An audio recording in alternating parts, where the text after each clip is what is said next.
Shalom jemaat Tuhan yang terkasih di dalam nama Tuhan Yesus Kristus. Mari kita bersama-sama mendengarkan kebenaran firman Tuhan.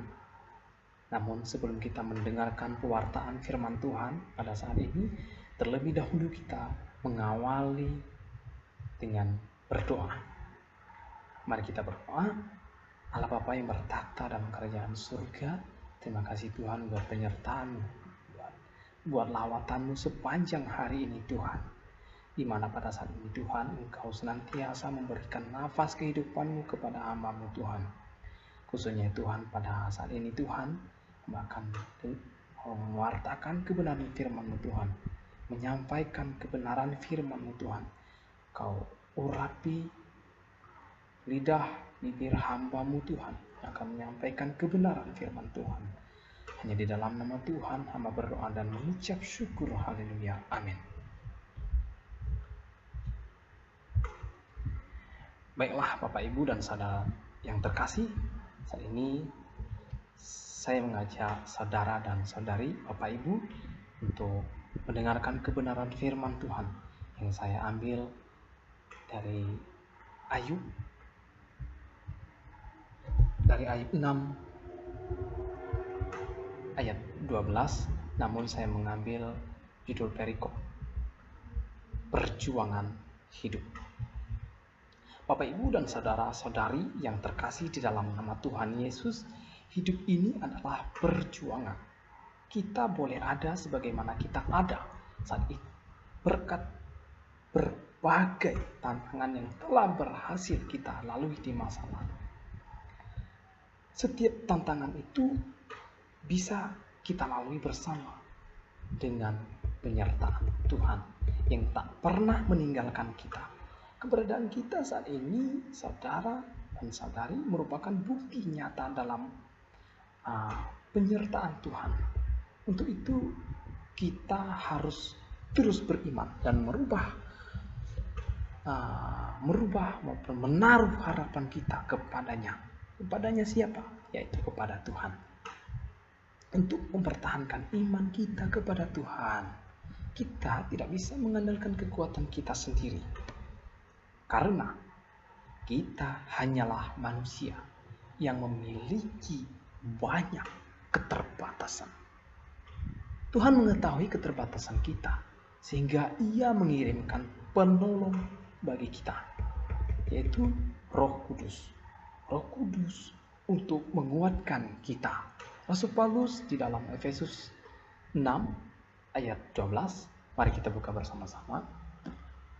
Saya akan membacakan untuk jemaat Tuhan. Beginilah firman Tuhan.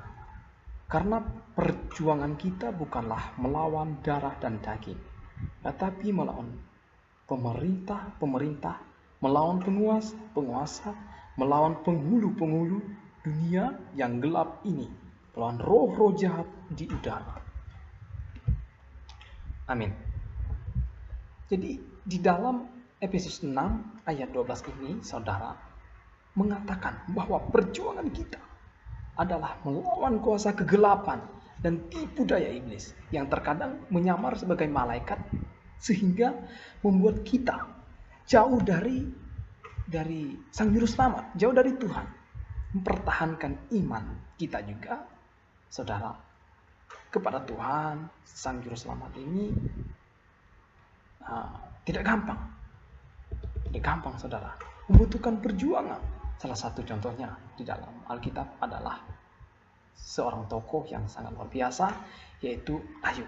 Mari kita dengarkan berbagai kesaksian Ayub.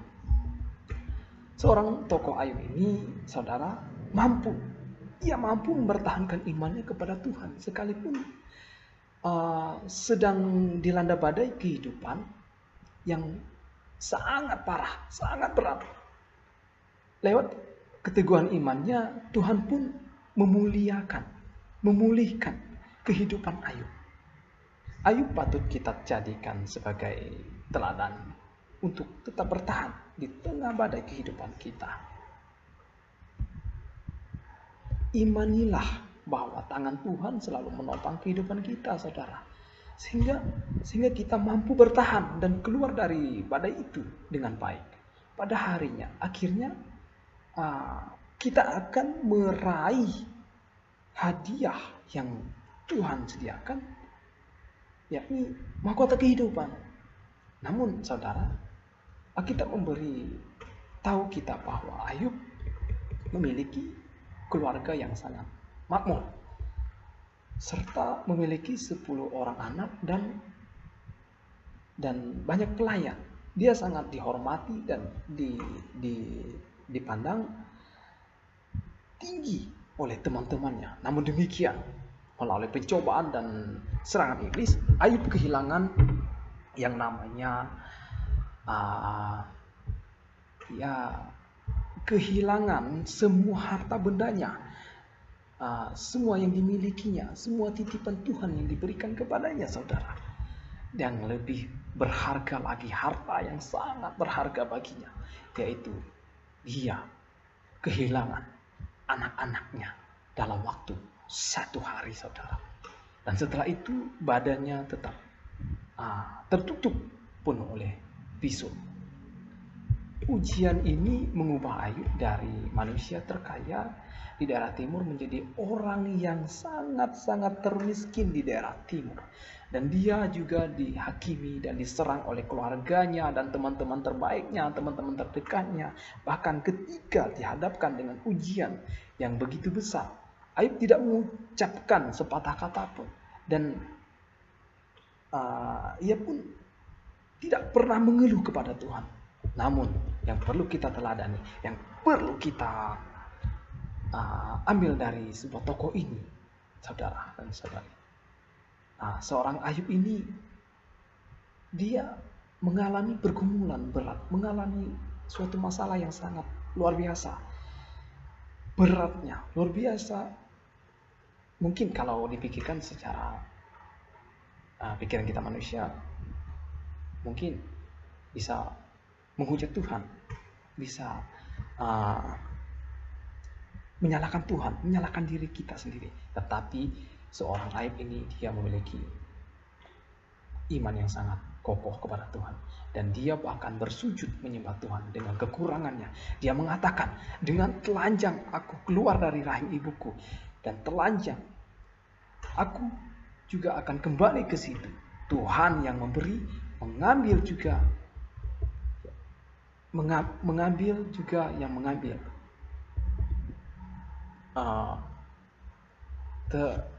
Terpujilah nama Tuhan yang mengambil dari maaf saudara, terpujilah nama Tuhan, dan ini yang terambil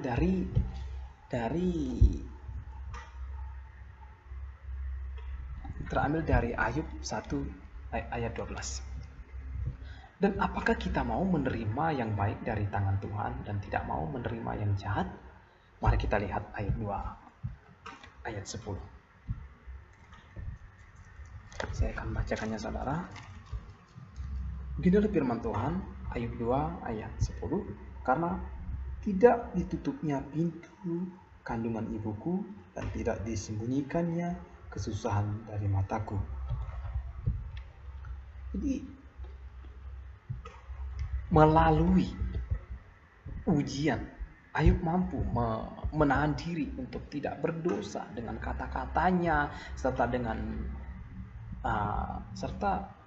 dia datang ke hadirat Tuhan dalam doa. Ini menunjukkan bahwa Tuhan memiliki tempat di dalam hatinya, di dalam hati Ayub. Dia memiliki iman yang sejati kepada Tuhan. Dia percaya bahwa segala peristiwa dan segala sesuatu berada di tangan Tuhan. Dan semua kondisi yang dihadapinya telah mendapatkan perkenanan Tuhan dan bukan merupakan buatan manusia.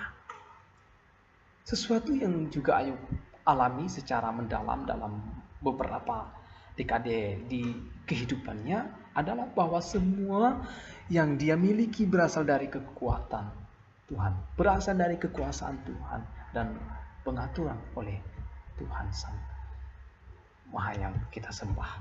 Semua kekayaannya telah dianugerahkan oleh Tuhan dan bukan berasal dari jerih payahnya. Jerih payahnya bekerja sendiri. Jadi jika Tuhan ingin mengambil kembali apa yang telah Dia berikan sebelumnya, hal itu pantas dan benar, dan sebagai makhluk ciptaan, Ayub harus tunduk kepada Tuhan. Karena mengambil kembali barang-barangnya yang telah dititipkan Tuhan kepadanya, kepada Ayub. Dia tidak boleh berdebat dengan Tuhan, dan khususnya tidak boleh mengeluh kepada Tuhan.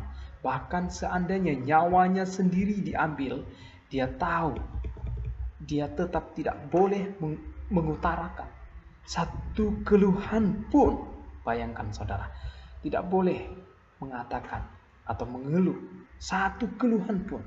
Nah, kesaksian Ayub sepenuhnya mempermalukan iblis. Khususnya iblis sangat malu dengan kekuatan Ayub, dengan ketangkasan Ayub, dengan keteguhan Ayub kepada Tuhan. Dan setelah itu Tuhan menampakkan diri kepada Ayub. Bayangkan, Tuhan menampakkan diri, betapa malunya iblis kepada Ayub dari tengah-tengah badai, dan bahkan memberikan lebih banyak berkat kepada Ayub.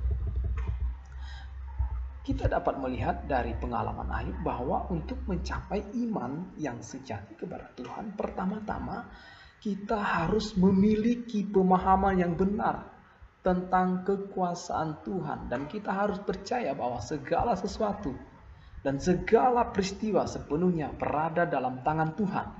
Kita juga harus benar-benar mengetahui posisi kita sebagai makhluk ciptaan dan memiliki nalar sebagaimana yang seharusnya dimiliki makhluk ciptaan Tuhan. Tidak peduli berapa besar ujian atau kesulitan kita, kita tidak bisa menyalahkan atau meninggalkan Tuhan.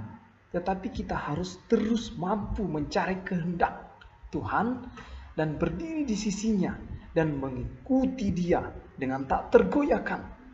Seberapapun hebatnya penderitaan yang kita alami, kita harus tetap dapat memberikan kesaksian bagi Tuhan dengan teguh. Ingin menarik kesimpulan, ada beberapa hal yang harus dilakukan untuk menerima mahkota kehidupan, yaitu sepatutnya kita senantiasa hidup dengan iman, percaya kepada Tuhan, tidak melepaskan keyakinan kita kepada siapa? Kepada Tuhan.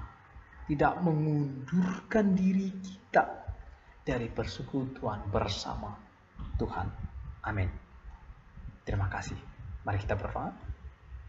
Tuhan Yesus, terima kasih buat penyertaan Tuhan di sepanjang penyampaian kebenaran firman-Mu Tuhan.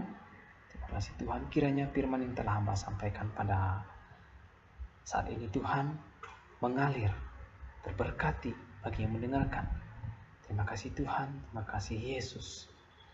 Kiranya Engkau pakai hamba-Mu, Engkau pakai anak-anak-Mu Tuhan untuk menjadi pewarta, penginjil bagi kebenaran firman-Mu Tuhan.